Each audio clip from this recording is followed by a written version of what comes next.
Reverend Andy Taylor, it is great to have you with us. Do you use the title Reverend? I do. Obviously, it depends what context I'm in, but yeah, I do. Yeah, amazing.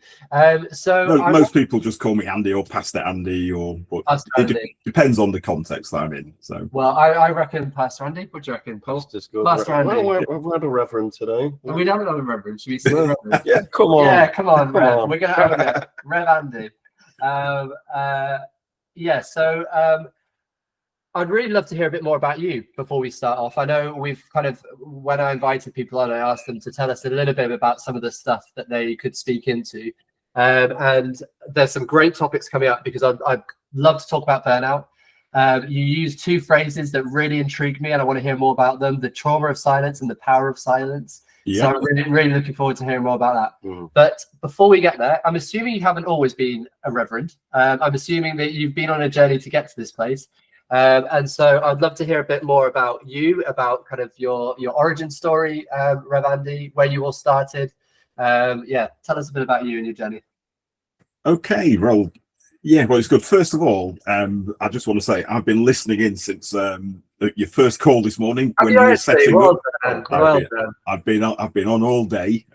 So shame that we didn't get Canon Andrew White on. I was we'll get him on. We'll figure that out. But we'll get him on. But yeah, so it's been absolutely fantastic, and I want to say a big thank you to both of you and the team behind you who are making today happen and the full 24 hours. It's been a revelation and absolutely fantastic. I was jealous when I saw the food arrive. I know. But I'm sure you deserve that. Andy Taylor, where do we start? Well, I suppose life is a journey, isn't it, for all of us? And I grew up in a Christian home, Christian environment. I think you would say, in the sense that I often say that I was going to church before I was even born. Because my mum full on believer, and so there's 5 of us, 5 kids. And we kind of grew up in church, and I love being in church. I had no problem believing in God and believing that Jesus died for my sins. I had no problems with that.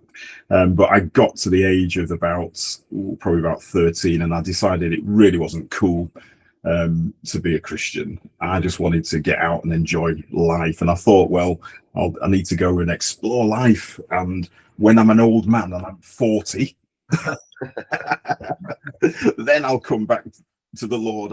I need a testimony. I'm not bad enough. Yeah. I'm really not bad enough. I looked at all the people who I'd heard about and all the books I was reading, and these guys and girls, they all had these great testimonies, and I thought, I need to get myself a real testimony. I need to get out there and just be a bad lad. So there's lots of things I did I'm not proud of, things I'm ashamed of. I often say if I could go back and apologize to so many people, if I could say sorry, I would do. But I just wanted a real testimony. I wanted to be a hard man. You learn to fight, you learn to run when you were of a West Indian descent, living in Manchester, and we were good, and we just got up to all sorts of stuff.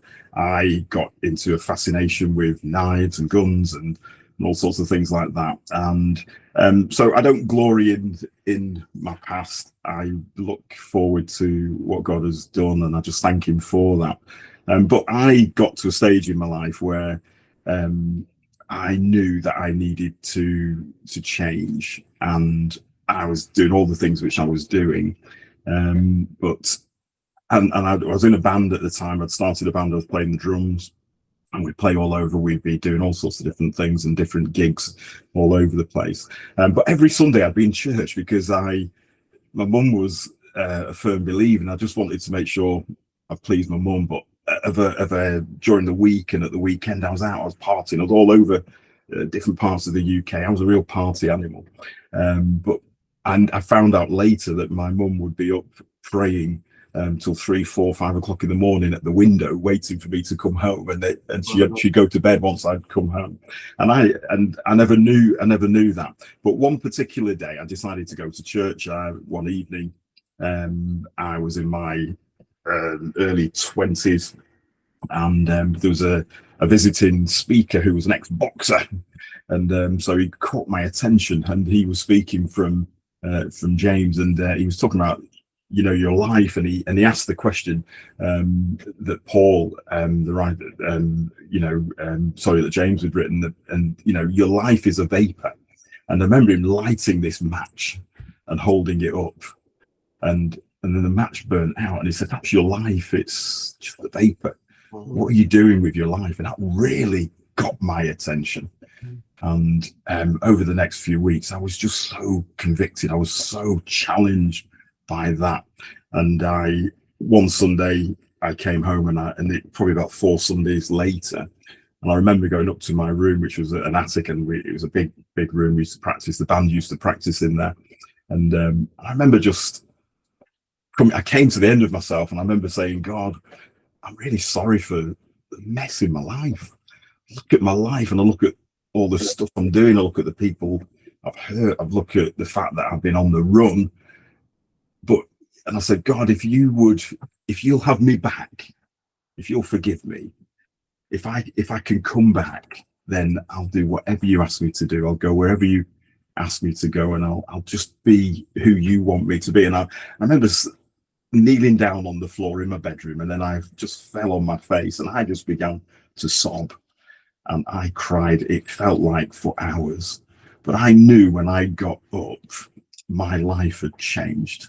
And I've never been the same since. God changed my life on that bedroom floor all those years ago, and I've never been the same since.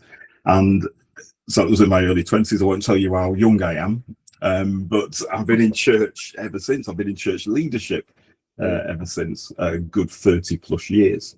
And it's been an exciting journey, a journey of great discovery, a journey of great challenges. Would I say it's always been a roller coaster ride? Yes. Would I say it's always been a life of success and mountaintop experiences? Absolutely no.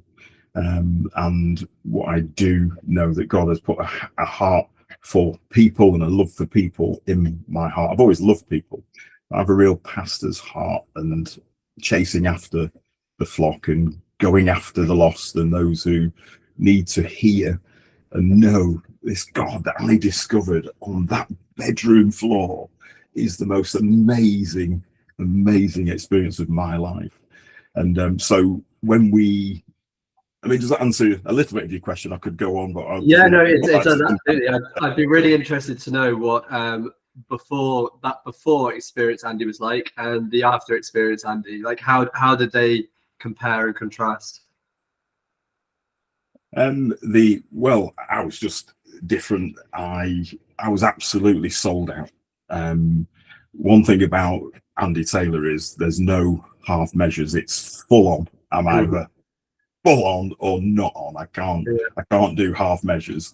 And so I've just been absolutely full on. And that's a challenge. It's one of the things I often say to people: your biggest strength can become your biggest weakness. Yeah. And we have to be conscious of that as well. But yeah, absolutely full on. Some of the things I've been involved in, I've done, some of the places I've been, some of the opportunities that I've had to minister, to pray for the sick, to see people healed, saved, delivered, has been nothing short of awesome, miraculous, and wonderful. And a real privilege and an honor to be used by God, and to look back over my life to date and say, well, God, you are amazing. You have been, you will continue to be. You are amazing. Awesome, God. Awesome. So I'm hoping you pick up the excitement in my voice. It's just absolutely. Paul, you look like you're about to say something. No, I'm just enjoying his excitement. Yeah, I'm just tuned in. So you then said you went straight into church ministry and into church leadership. But it sounds like you were quite a young age then. So were you 20 when you? How old were you when you first went into church leadership? Well, I was always. I mean, even from a young age. As 3 teenage years, I was always involved in being part of the youth leadership and stuff like that.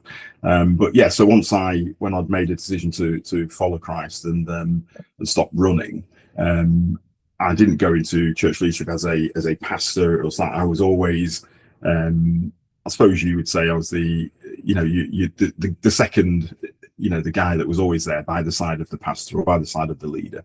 I didn't really have any desire to be a pastor full time as such. I always felt called into ministry, but I also felt called into business, and so those were the things which I did. So I had businesses that I did and I would run and do that alongside my church leadership experience. I found that of great grounding and something which I really enjoyed and enjoyed to this day, being connected to the real world, if you like.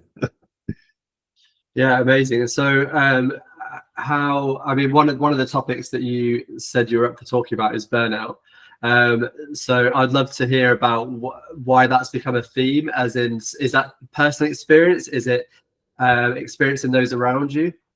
Yeah, no, I think personal, and I would say, this is a challenging thing for many people, but I think sometimes for all of us and everybody listening, it's important to look back over your life, and sometimes you can look at the circumstances that you've been in, you can look at the challenges that you've faced, and you can even look at the failures in your life, and you can see them as times where you write off that period of your life. But I feel differently on that. I kind of feel that sometimes the most monumental failures that you have experienced in your life are actually what qualify you to be an expert almost on the subject that you're talking about. And I feel that God uses that quite a lot. And so for me, married, in ministry, busy, always on the go, full on, full chat, as we say, always on the go, busy with church, busy with family, busy with business, and busy with work. And we just get into the groove, don't we? Where we're always on the go. And I did have some things I wanted to talk about, which we probably won't have time to do. But and for me personally, I was just always on the go, and do you think that was that health? Was that why do you think you were? Because I think I've heard a lot of people talk about, when it comes to burnout, that kind of that busyness and always being on the go. It's actually a form of masking something else that's going on underneath, or trying to find purpose because you don't feel like you've got your own worth and value. For you, what was behind the being busy? I think I'm very target driven. I was in business, family, church, just lots of things on my desk, lots of things in my in tray. Church was very busy as one of the assistant pastors at the church, just full on, small church. There's nothing that you don't put your hand to and do. And so you're always doing that. And then you've got your family life, you've got your marriage and your kids to deal with, and also business as well. So it was just very busy. And I think what tends to happen is we have to live life, and we keep going, and we don't always pick up the warning signs that we're running out of steam. And I think for me personally, just always on the go, and it's great because I've always got this energy, can always keep it going, and it's been really something which for me was always a strength that I felt I had. Just keep going. And but little things start to happen that you don't deal with, and they began to take their toll. And so it got to 2009. I often look at 2009, and I often say that was probably the worst year of my life in many respects, because 2009, on the surface, everything's doing great up until that time. Busy in church leadership, director of some big, ministries in the UK, and successful business has been successful, going well, great family, and all of those things. But then 2008, we had the big financial crash, as I think many people will remember that. And from a business point of view, things begin to unravel, challenges start to come in, and your previous caller, it was Martin Edwards, was talking about business and the challenges of business, and that was a challenge on top of all of the other things which I was dealing with. Cut a long story short, wheels begin to come off the wagon. Porsche gets repossessed, and all sorts of things. It just becomes a horrible situation. But busy, keeping everything going in church, and all of those things.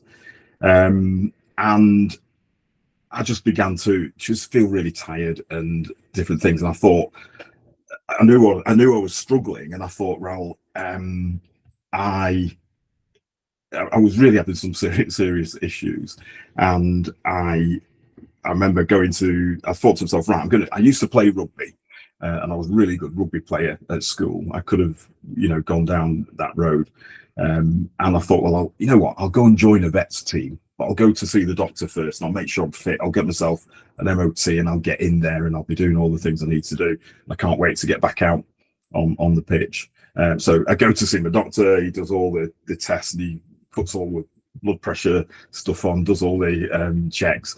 And he said, all right, I think we better do that again. So he just does it again. Bam, bam, bam, bam. Let's do that again. Bam, bam, bam. Let's put it on the other arm. And he does it again.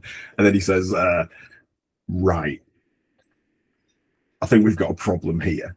And I thought, okay. And when he told me what my blood pressure was, I thought, whoa. He said, we're going to put you on an immediate 24-hour blood pressure monitor. You've got to be strapped to this. It's going to be speaking to us at the surgery, etc., etc. I thought, oh mate, really? My wife Fiona was quite distressed about all of this, and I thought, mate, it's not good. And so these are the warning signs. And I anyway got through that, but I just knew that there was a problem. So I get to 2009, and I begin to things just begin to blank. I would go into the office on a morning. I'd get the lads set up on the jobs that they were doing, and then I'd sit at my desk, and I'd just sit there, and maybe 4 or 5 hours later, I'd think, what have I done today? I haven't done anything. Just been sat at my desk all day, almost like in a stupor. I knew I was in trouble. In those moments, what was going on through your mind? What were the things that you were thinking about and reflecting on? I just run out of steam. Yeah. I just run out of energy. I just had no energy, and I knew I had crashed. Yeah, completely crashed, and I knew I'd absolutely come to the end of myself, and I just could not physically. And I didn't tell anybody. I didn't even tell my wife at the time, Fiona. I just go into the office as if everything was all right, and I would just sit there all day. And I just think, I don't know if I can continue with this. This is really bad. And it was really, really difficult. But I knew I'd crashed. I'd absolutely crashed. And I remember sitting in that office, and I remember shutting the door, and I remember just opening my eyes, and I just looked up to the ceiling in my office, and I screamed, God, where are you? Where are you? In the middle of my mess, in the middle of my despair, seeing you do things in everybody else's life, but where are you? And I just began to sob, and as a big grown-up man and somebody who felt, untouchable, it was a very personal, intimate place.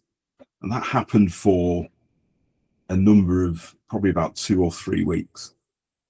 And then one morning I go into my office, and I think when we talk about mental health or mental fitness, I love that phrase, mental fitness.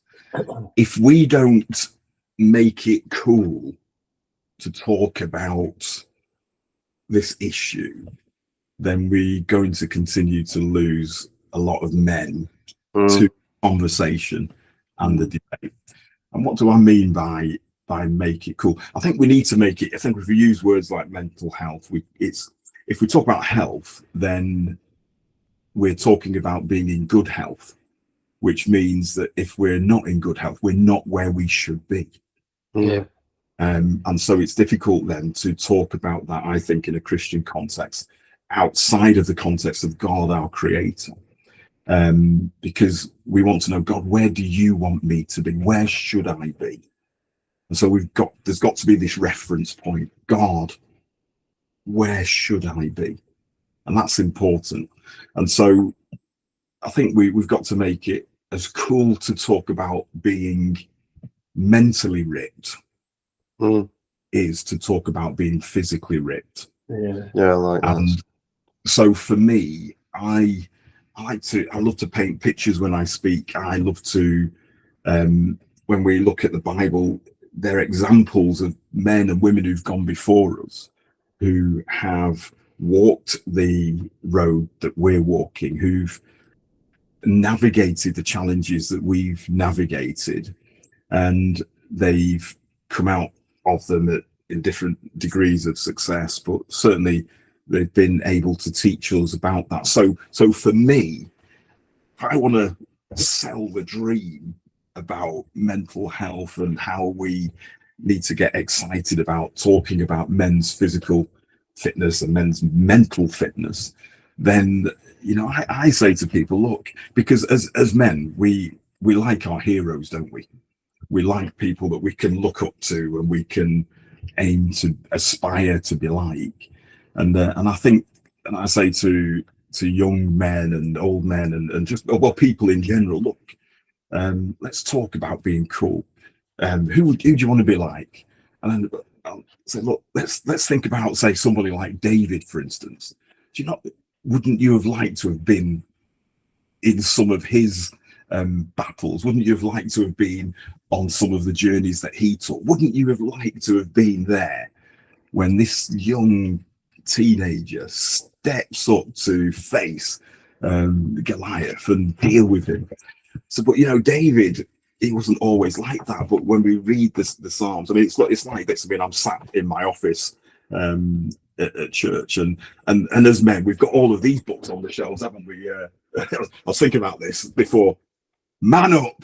Yeah.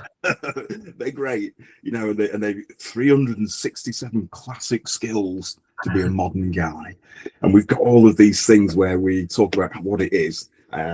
Paul O'Donnell wrote it. I don't think he's a Christian, but then where to me, I want to say to people I'm speaking to, look, yeah, we want you to man up, but you know what? Let's do it in this context, because if we, I mean, these are a series of books on the Psalms, for instance, and so let's talk about manning. Let's talk about this man, David, because if you were looking at somebody in the Bible and you're thinking, right, if there's anybody who had some issues, with mental fitness, I think we could go through the Psalms a lot and we could speak about David. So let's champion that. I want to be like that. I want to be this kind of guy who deals with these issues, who knows how to discover God in the middle of the battle, who's not afraid to put in print or have his life put in print, and all of his successes, his failures, and all of those things. So I want to champion that. But I'm sat in my office that day, and as clearly as I'm speaking to you, I hear the voice of God speak to me, and I heard God say to me, Andy. And 3 things God said to me that day. So this has been going on for a while, and I know I've crashed. I'm absolutely at the end of myself, and I don't know how I'm going to get through the next day, never mind the next week. God said 3 things. He said, Andy, come aside, come up higher, and come and learn of me. And that was in 2009, and I was really shocked. I knew that was God speaking, so I wrote that down. And I thought, God, what do you mean? Come aside, come up higher, and come and learn of me. And God really spoke that deeply into my life. I'll push on, because what happened then, that was 2009. And I knew that God was dealing with me. And I think for me, if I was to, you can't really share your screens on here, can you? With it's not on Google. I don't know how you do that. You can try. I think there is a little button down below. There's like a square with an arrow. Yeah, I'll probably be right. Okay. Pushing your technical abilities around. Yeah. Well, don't worry if you can't. So for me, I knew, I began to think, right, okay, God is saying to me, come aside, come up higher, come and learn of me. And I think I knew that my life needed help. And I think if kind of using an analogy, you've had quite a few analogies being used today, which is great. And it's like, and so what I want to really leave you with, and leave people with today, is to think about this. We talked about the silence, and we talked about those things. But I knew that one of the longest rivers is the River Nile, and when people go from all over the world to ride the rapids, and I don't know if you can see that picture. So that's somebody rafting on the River Nile, and it's absolutely phenomenal. It's, when you look at it, you've got some of your guests today who talk about extreme sports, and it's been phenomenal. And I know that sometimes in life is like that, where we're riding the rapids. I think one of the things for men is we like to be in the cut and thrust of life. We like to be really full on, don't we? We like to be right at the edge, right at the cutting edge. I know this morning, Paul, we listened to you talking about your time in the army, and you talked about so many things that God had done.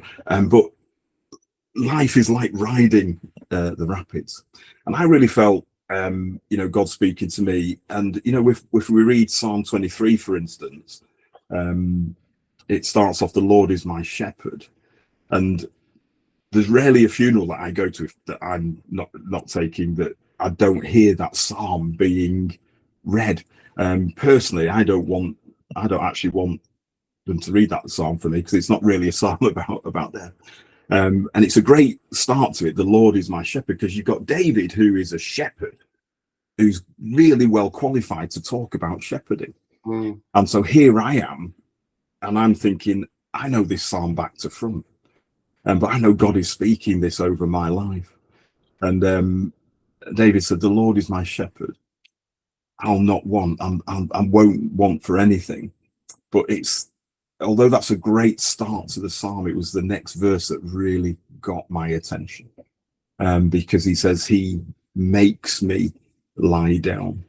And sometimes God has to bring us to a place where he makes us lie down, and because he wants to speak to us. And so we're busy riding those rapids. But if you go online and you look at the River Nile, and you look at the tumultuous rapids there, they're absolutely phenomenal. I'm not sure. I love doing stuff, but I think even like you, Bryn, I would bow out of that one. But and I think to myself, well, some of the things. I mean, look, how wouldn't you love to be on there? I mean, as men, we're just great at it. We love life. We love being cut and thrust. We love being right there. It's quicker to show that than try and share the screen, by the way. But as phenomenal as it is, we can't stay there. And the challenge we've got is that God, we will run out of energy, and there's so many times you'll go under and you will crash, and I crashed that day.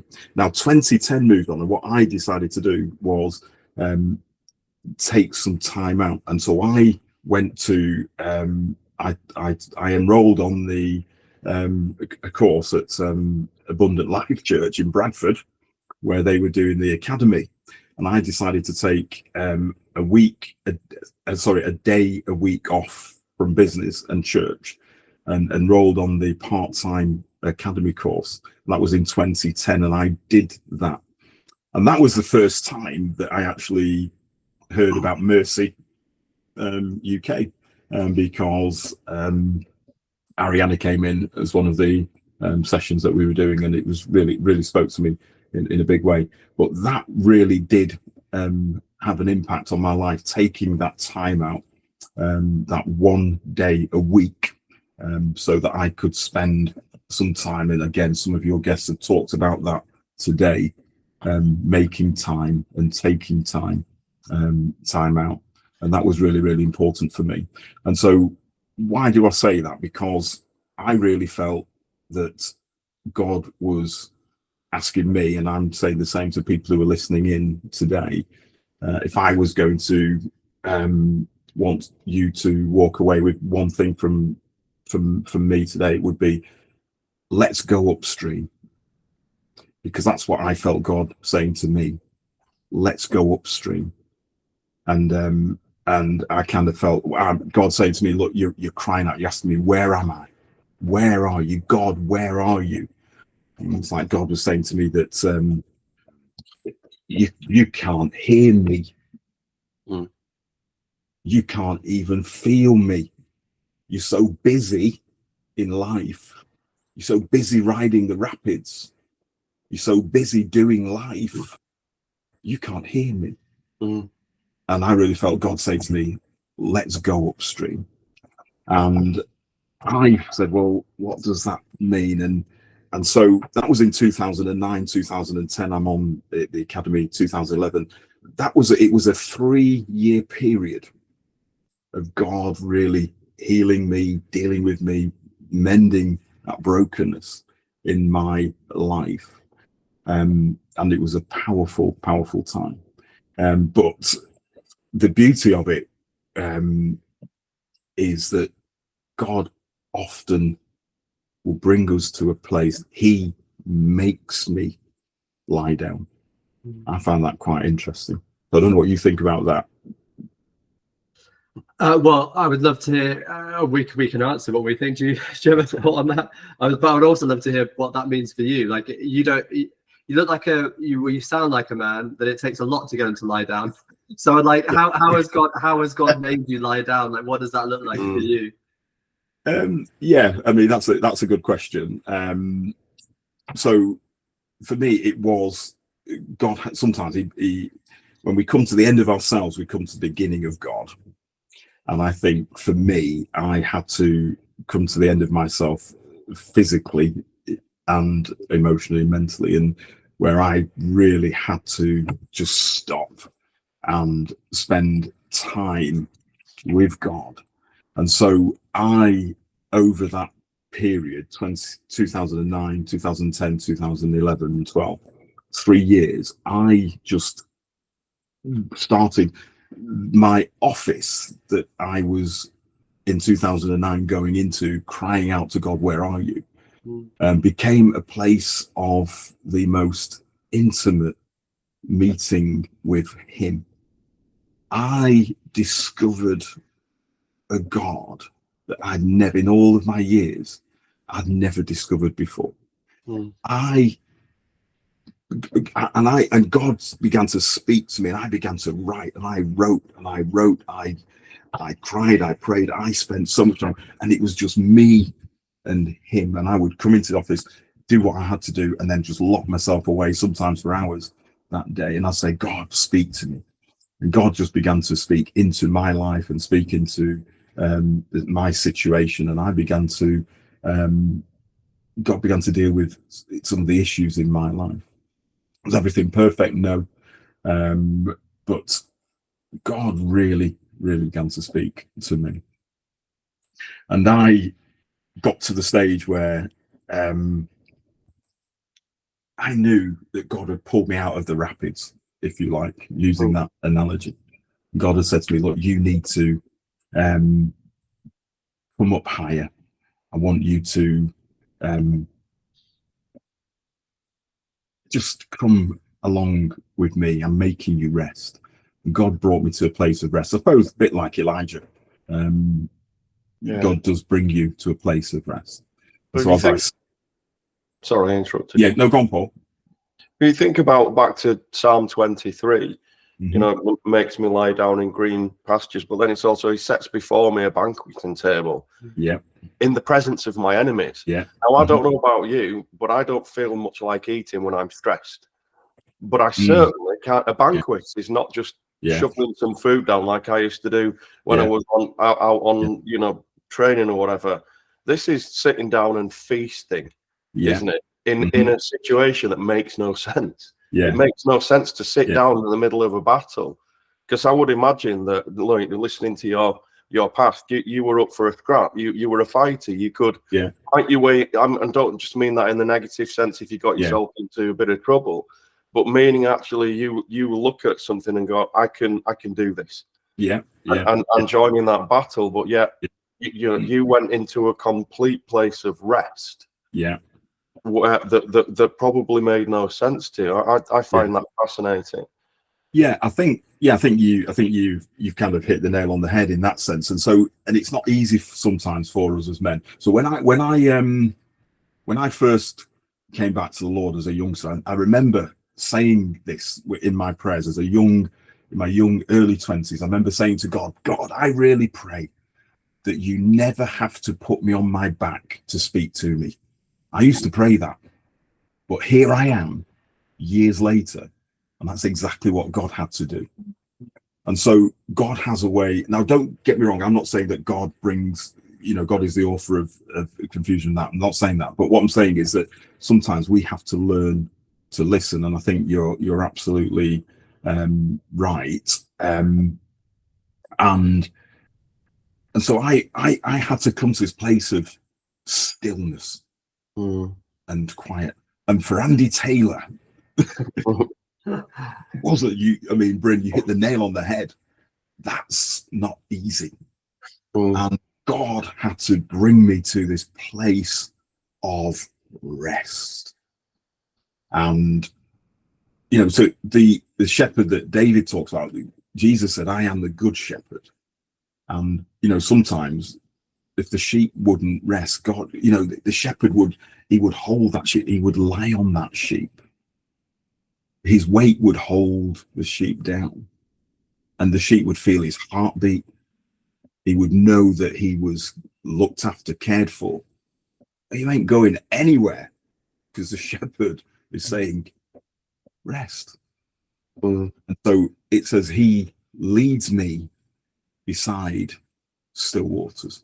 And so, yes, God sometimes he makes us lie down, but he brings us to a place of rest, and he leads us beside still waters. And I think we talk about the tumultuous rapids of the River Nile, but have you ever wondered, when you look at those rapids, wherever it is, whatever river it is, where the source of it is? So the reason I say let's go upstream, I think that's sometimes what God is asking us to do, not to stop being who we are, but just stop and let's go upstream. So there is a saying that if you stop, when you stop, you're going backwards, you're not doing anything. I don't fully agree with that, in the sense that because people say if you stop, you're not moving forward. But the reason I don't fully agree with that is because it depends why you're stopping and who you're stopping with. And that's important. So there's an old African saying, about the, and we use it in different contexts, but talks about stopping to sharpen the saw. I know Stephen Covey talks about that, and others. But But the tale is told of, these young men who were tasked to chop down a tree, and to saw down this tree. And they're busy sawing down this tree, but this old guy is just there sharpening his saw. And when he starts, a couple of hours later, he gets through the trunk of that tree so much quicker than these guys who've been at it all day. And he does that. So that's really, really important. So let me just show you the source of the River Nile. Oh, mate, it's so beautiful. That says a lot, doesn't it? Yeah. Now that's the source, and that's Lake Victoria, which is borders on Tanzania, Uganda, Kenya. So when God says to me, let's go upstream, I want you to come to this place of rest. I want you to come to a place where you experience the stillness and the restoration. So that's important, because he doesn't just bring us to these still waters. What does he say next? He restores or refreshes my soul. And so when we stop, the reason why it's important to stop, the moment you stop, any athlete, the minute you stop, your body automatically begins to repair itself, refresh itself. It's just part of who we are. So, but that's the body. So we stop, and our body automatically begins to gather strength. But what about the reason why I say that sometimes when we say it's not, if you stop, you're not moving forwards, is because you can stop, and so you can keep moving forward, but sometimes it's your mind that needs to rest. So he refreshes, he restores my soul. And so in that office, in my office, I'm just spending this quiet time with God. And God has said, come aside, come up higher, come and learn of me. And that's what I engage in, and I'm doing that. And as I said to you, I discovered God I'd never discovered before. I discovered so many things. I just thought, wow, this is amazing. Gets to 2012, and again I hear God speak to me. And this is what I heard God say in my heart. It wasn't audible, but I heard God clearly say to me, Andy, and these were the exact words, I remember it because I wrote it down. I'm going to bring you out of the mire that you're in, because you've learned to be faithful in adversity. And I thought, wow, God. I said, well, okay. This is interesting. I said, okay, God, give me a couple of weeks and I'll come back to you on that one. And so, because I'm having the time of my life. The stuff I wrote, I preach from these things now. I've written stuff. I discovered things it was just amazing. And I said, God, if it's all right, I'll come back to you in a couple of weeks. So a couple of weeks later, I'm back in my office. I'm having my personal time. I'm saying, God, you know what? Remember when we spoke a couple of weeks ago and you said that you're going to bring me out of the mire that I'm in because I've learned to be faithful in adversity. And I said, God, you know what?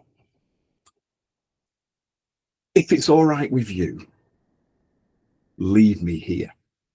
Because if taking me out of this place means that I lose the intimacy that I have discovered with you, if taking me out of this place means that I lose the joy that I've discovered with you, if taking me out of this place means that I don't have this relationship, this one-on-one, if it's all right with you, just leave me here. I'm fine. Just leave me here. And it went quiet. And so a few weeks later, I'm having a chat with my wife, Fiona, and I said to Fiona, look, this is what's been going on in my life. This is where I'm at. And this is what I really felt God say to me, that he's going to take me out of the mire that I'm in because I've learned to be faithful in adversity. And she said, oh, what did you say? I said, God, if it's all right with you, leave me here. I don't want to lose this intimacy. She said, get him back on the phone. Amazing. I'm so glad that you used that word intimacy, because it's something I was going to mention and ask a question on, actually. On the Freedom course, we actually have a whole section in one of the modules called Steps to Intimacy. Right. And it's the steps from, which is a question I think you've already answered. That was like, what is it that attracts you to God? What attracts us to God? What attracts us to wanting to become a Christian? There's something about God that for each one of us here who are born again believers, we're attracted to God, whether that be through the church, a Christian, or through an encounter, the word, whatever it might be, that makes us so curious about him that we want to get to know him more. We want to know more about him. The Alpha course has already been mentioned today, which covers a lot of that. So what we do is then we get to know someone. And we go from knowing to trusting, from trusting to being able to love and receive love. And then when we can receive love and give love back, we can be in a place of intimacy. It sounds to me like you had a beautiful journey that reflects those steps. Could you expand a little bit on more of that, getting to know God, and how that took you into a place of did you have to go through a period where you had to learn to trust God? Was that in trusting, letting some things go, for example? Yeah, good series of questions. I think for me, I think God knows how to knock the edges off us. And I think as men, my mum used to say sometimes, oh, you're just like Pharaoh. So I think how would I describe it? I just felt I was doing okay. I was good in church. I knew the word. I knew all of those things, but very, very, very dogmatic, very clear, very focused. Maybe a little bit pharisaical, to be honest with you, in my outworking of church and how we did church and the things that you do. But God, during that process, really softened my heart. And the intimacy I discovered with God, I became more like him. And when you spend time in his presence, the more time you spend in someone's presence, the more you become like them, don't you? And for me, I just felt God. I didn't know what was happening. I didn't understand that, but I knew that God was knocking the edges off me. And I came out of that, went through the academy at Abundant Life, did all the different things. And then the things that God was dealing with me on and dealing with me about. And, years later, but there was a catalyst. I suppose I need to be really open as well. So there was a catalyst as well, that for some of that I had come to quite a bitter end at the church that I'd been a assistant pastor at for a long time, and that had ended really not good. And I think that was part of the journey for me that brought me to that place where I crashed. And when in 2009, when God was speaking to me and I was there, my cry to God is, where are you? And I remember saying to God, look, I love you. You've seen the brokenness that I've gone through. You've seen the challenge which I've had to face. And as you are my witness, I will never get in the pulpit again. Don't ever ask me to get in the pulpit again. I'll never get in the pulpit again. But I love you. It's just me and you. Nothing will separate me from you. And that's a pledge that I made. And so in 2009, when God told me to come aside, come up higher, come and learn of me, that was me walking away from ministry, walking away from the life that I'd been a part of for so many years, been an assistant pastor for 17 years in a church, and the way that ended, it was absolutely heartbreaking. It absolutely destroyed me. But and that was where I came from. But during that time, God restored me. And I want to say to every man, whatever the circumstance, whatever the situation, whatever the rapids you're riding, no matter how many times you go under, God says, let's go upstream.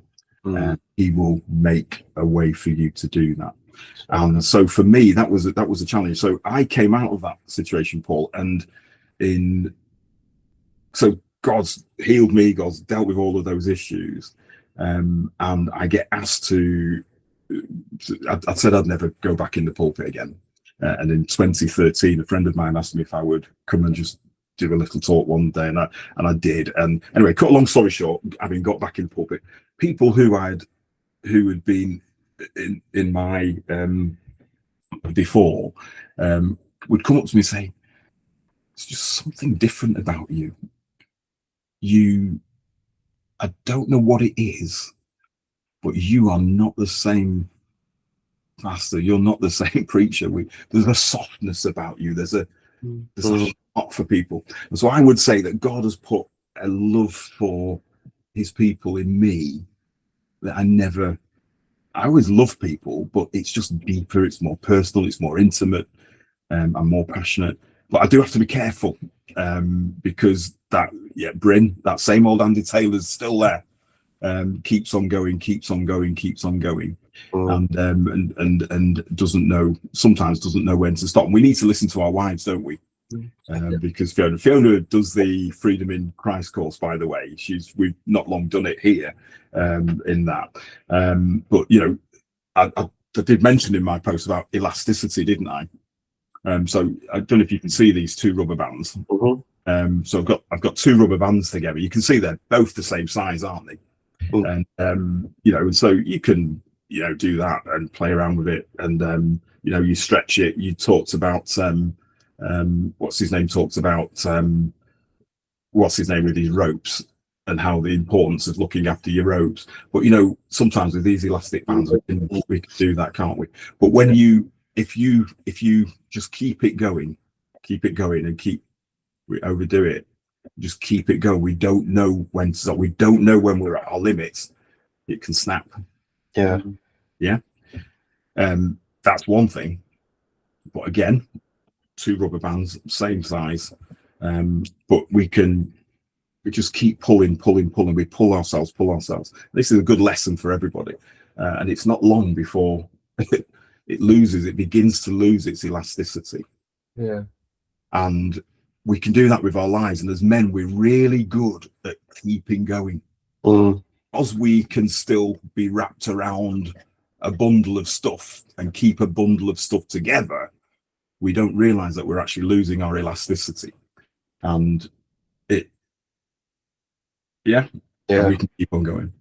And sometimes we keep going till it snaps. Sometimes it just doesn't snap, but we lose our elasticity. Now, I don't know how long you need to leave that for it to go back to that size. But it was a heart surgeon who was a customer of mine that taught me that lesson. He talks about life being like an elastic band, and if you're not careful, you lose your elasticity. And so the importance of being silent and quiet before the Lord, Bryn, is really important. And so I think primarily we're talking mainly to people of faith, and even if you're somebody listening in who is not of faith today, it's important to really look at what we're talking about in the context of the fact that we believe in God. We believe that God loves us, cares for us, we are precious to him. And so when we talk about our health, we're talking about being fit. I love that. Fitness. So you can be healthy and not fit. And you've got to be fit for purpose. And I think that's really, really, really important. It's important. But I want to make it cool for us to start talking about mental fitness. I want to make it cool. I want people to be thinking, well, you know what? I want to be like David, mate. I want to be like so-and-so. Come on, talk to me, Pastor Andy, about being mentally fit. Talk to me about it. I'll say, right, okay, come on, let's open our Bibles. Do you want let's talk about being mentally fit. What does it mean to be mentally fit? Let's get excited about being mentally fit. Let's not what does Paul say? I don't measure in my weaknesses, but because God gives me strength in that, and my weaknesses make me strong. So we don't look, if we're not careful, we can major in our failures, or we can use them as stepping stones for the next stage of the journey that God's called us to be on. And so I want to encourage men. I'm saying to you, if you're listening in here, I want you to get excited about being mentally fit. And am I the perfect example of that? No, probably not.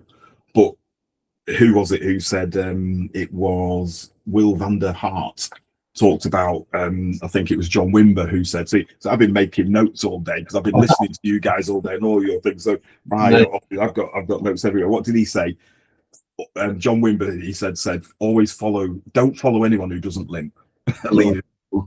Yeah, okay, you could have your own thoughts on that, but we've got to learn to be vulnerable. You started today, Bryn, talking about the challenge of being a church leader and how it's very difficult because everybody in church wants you to be the expert. You're the source of comfort for so many people. You're the source of strength. You've got to be the man or the woman who demonstrates how to be successful in all areas of your life. And so to start talking about mental health or issues and the challenges that you've had can be a big challenge. So what we do, we're going, Paul, again back to Psalm 23. David says, goodness and mercy will follow me. So it's this twofold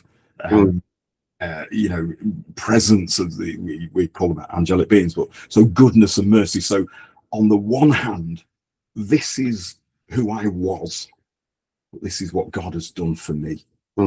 This is my challenge. This is my successes. And so we're not ashamed, as David wasn't ashamed, to acknowledge the challenges that we face.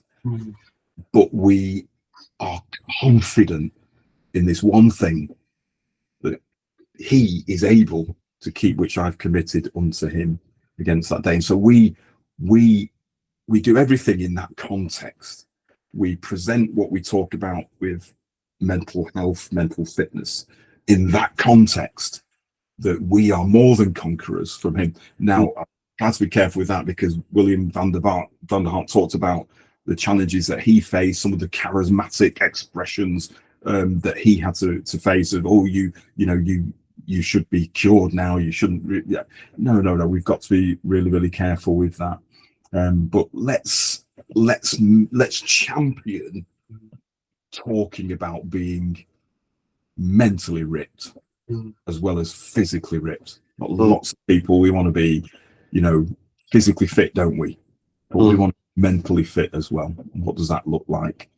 Let's get excited about it. Yeah. I love it.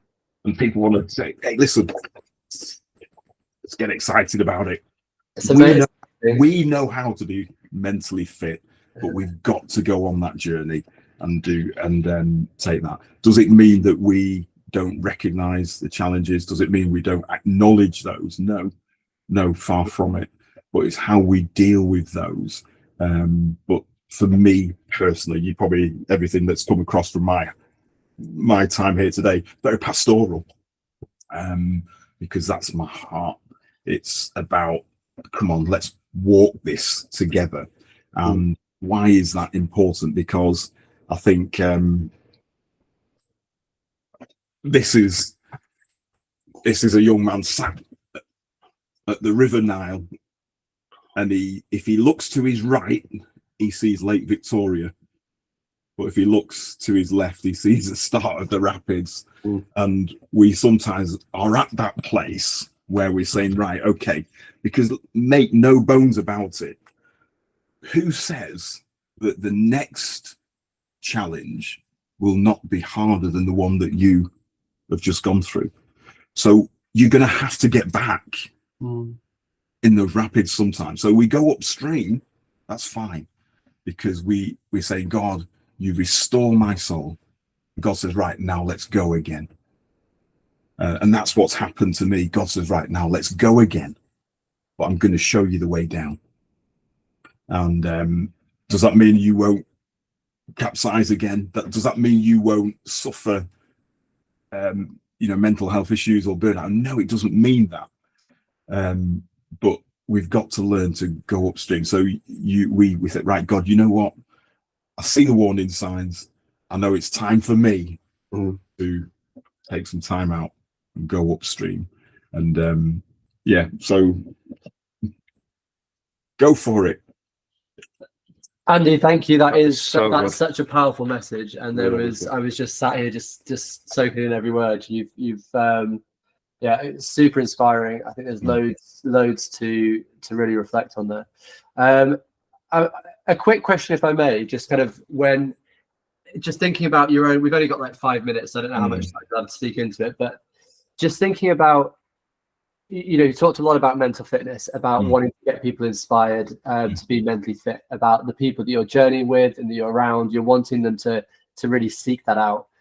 What is, for the people that are in your immediate vicinity, so your community, your church, maybe, where are they at, and why is that something they have to be inspired by? So kind of what are some of the challenges that people are facing, and what are some of the, whether it's stigma, stereotype, whether it's personal circumstance, whether it's the issues that they're facing, but what's causing that lethargy that you're obviously seeing and thinking, I need to get this inspiration across? Maybe lethargy is not the right word, but just maybe talk a little bit about some of the challenges that you're seeing in the people that you support, especially the men. In the church context, not where we are, not so much in that sense, but this is a conversation which is a big conversation. It's a big conversation in church and out of church, and I speak to many men and women, but we're talking about men today, who are in the church context, who struggle with their mental health, but many men don't see that as the problem. They don't really realize and recognize that they're dealing with an issue that is, something that needs to be dealt with, which could be a mental health issue. But I am very much out. I do a lot out of church. I speak to people out of church. I speak to people in different non-church contexts, and my heart breaks when I speak to so many people who are struggling. I don't think I've ever seen so many young men in trouble, mentally, emotionally, and that really breaks my heart. So I don't know. I mean, if you look at that context, it is difficult. It's hard to answer your question in a single sentence. But I just see that. So for me, pastorally, it's the cry of my heart to see people in the place that God wants them to be, and to see them to become the people that God wants them to be. So the tools that you've got the Freedom course, you've got the Keys to Freedom, you've got things like that you do. We should say we, because Fiona is one of the facilitators for that here. And she's a board member as well, we should mention. Yeah. So that's important. But so there's a whole range and a whole raft of things, tools that we've got that we can help people with. But it's getting people to understand and acknowledge that there are challenges that they face, and what they're going to do with them. Yeah, amazing. Thank you, Andrew. We've just been joined by another pastor, Yay. Darren Farmer. How's it going? Yeah, good. Yeah, Paul's just gonna nip out for. I'm nipping. I'm abandoning you. Great to meet you. Great inspiration. Your passion is so strong, so strong, Andy. I'll be back with you in a minute, Darren. Yeah. Well, I'll be staying with you throughout the night. So because I've really been enjoying listening to you. So I'm supporting you. Thank you, Andrew. I'm stood by your side supporting you. And we feel that. We feel that as you do that. But that message was really powerful, and I think that vision of the River Nile and heading upstream is gonna stick for a while. I really appreciate listening to that. So just remember that. Let's go upstream. Go upstream. The amount of catchphrases we've had out of today, I feel like we should have trademarked the whole thing from beginning to end and just claim ownership over all the amazing phrases that we've heard come out of them. And that's a great one. Like, let's head upstream. Thank you very much, Andrew. We really appreciate your time and taking the evening to spend it with us. No problem. And I will be. I'll be continuing to listen in. So thank you so much. Bless you. Bless